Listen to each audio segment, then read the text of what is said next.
Good morning. আজকে আমাদের জেসিএম মাঠে প্র্যাকটিস চলছিল। তো কালকে টিচার্স ডে গেছে, কালকে না পরশুদিন টিচার্স ডে গেছে। তো আমাদের আন্ডার 12-এর খেলা ছিল বলে মাঠে প্র্যাকটিসে আসতে পারিনি সবাই। তো আজকে ফার্স্ট প্র্যাকটিস টিচার্স ডের পরে। তো সকালবেলা এসে একটা সুন্দর একটা মুহূর্ত আমি পালন করলাম, যেটা আমার এই ছোট ছোট স্টুডেন্টরা সকালবেলা কেক নিয়ে এসছে, আর তার সাথে সাথে সুন্দর একটা গিফট আমাকে দিয়েছে। এ দেখো, যে আমার ক্যাম্পের যে কটা খেলা, আমার ভালো মুহূর্ত ছবি। তো একটা শিক্ষকের কাছে এর থেকে বড় কিছু হতে পারে না।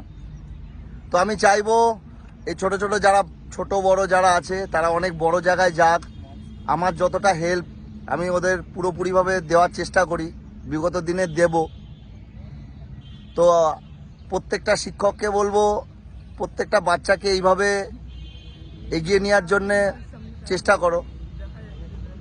এই আর কিছু না।